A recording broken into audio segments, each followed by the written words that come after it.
बिस्मिल्लाहिर्रहमानिर्रहीम। अस्सलाम वालेकुम व्यूअर्स, मैं उम्मीद करती हूँ कि आप सब खैरियत के साथ होंगे। खुदा आपको खुश रखे, आबाद रखे और ढेर खुशियाँ अता फरमाए। आज अपने इस प्रोग्राम में मैं आपके साथ जापानी फल की खीर की रेसिपी शेयर कर रही हूँ। बहुत इजी तरीके के साथ मैं आज आपको जापानी फल से खीर की ये रेसिपी बनाना सिखाऊंगी। टेस्ट में ये खीर बहुत ही यूनिक और टेस्टी है। अगर आपको मेरी आज की जापानी फल की खीर की ये रेसिपी पसंद आए तो कमेंट सेक्शन में अपनी राय के बारे में मुझे ज़रूर बताइएगा कि आपको मेरी आज की खीर की ये रेसिपी कैसी लगी। इसी के साथ ही अब हम चलते हैं अपनी आज की रेसिपी की तरफ। आज हम बहुत ही टेस्टी जापानी फल की खीर बनाने जा रहे हैं। जापानी फल की खीर बनाने के लिए जापानी फल हमने लिए हैं 4 अदद। इनको पानी की मदद से हमने वॉश कर लिया है और फिर छुरी की मदद से इस तरीके के साथ इनका हमने छिलका उतार लेना है। जापानी फल क्योंकि बहुत सॉफ्ट होते हैं इसलिए बहुत ही आराम के साथ इनका छिलका उतर जाएगा। आप भी मेरी आज की जापानी फल की इस खीर को ज़रूर ट्राई कीजिएगा, ये बहुत ही टेस्टी बनती है। जो बच्चे जापानी फल शौक से नहीं खाते, आप अपने बच्चों को भी जापानी फल की खीर को ज़रूर बना के दीजिएगा।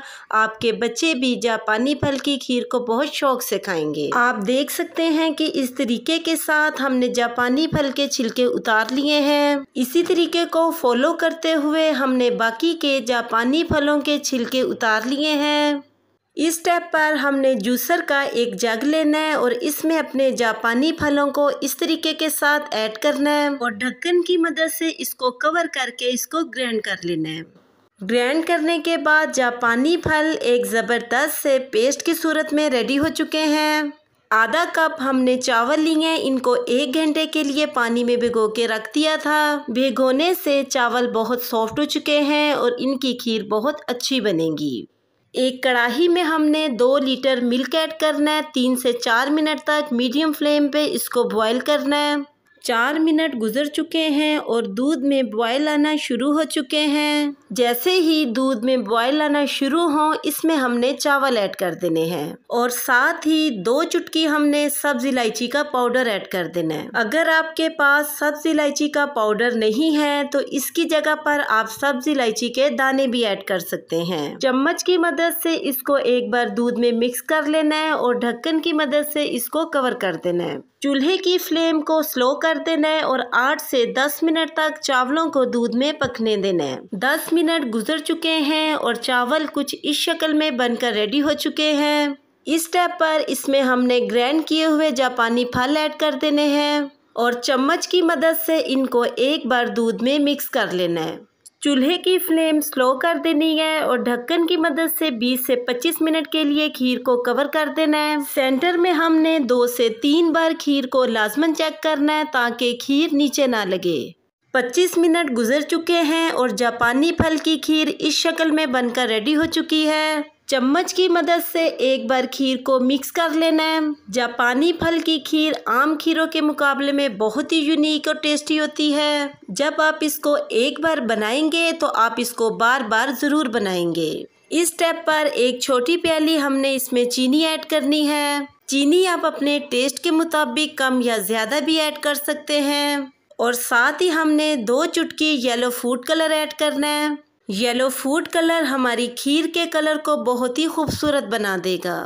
येलो फूड कलर ऑप्शनल है, आप चाहें तो इसको ऐड करें, नहीं तो आप येलो फूड कलर के बगैर भी अपनी खीर तैयार कर सकते हैं।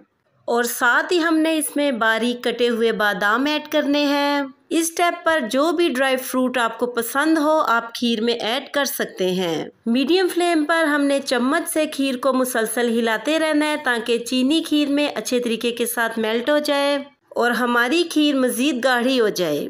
6 मिनट गुजर चुके हैं और हमारी मज़ेदार सी जापानी फल की खीर बनकर रेडी हो चुकी है। इस स्टेप पर चूल्हे की फ्लेम को हमने ऑफ कर देना है और जापानी फल की खीर को एक बर्तन में निकाल लेना है।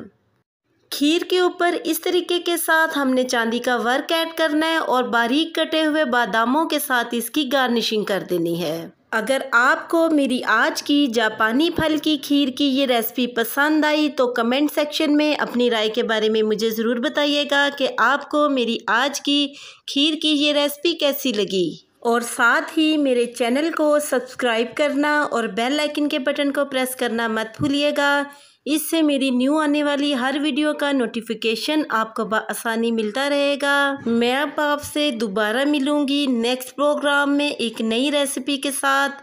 तब तक के लिए अपना बहुत ही ख्याल रखिएगा और मुझे अपनी दुआओं में ज़रूर याद रखिएगा। मैं अब आपसे इजाज़त चाहती हूँ। अल्लाह हाफिज़।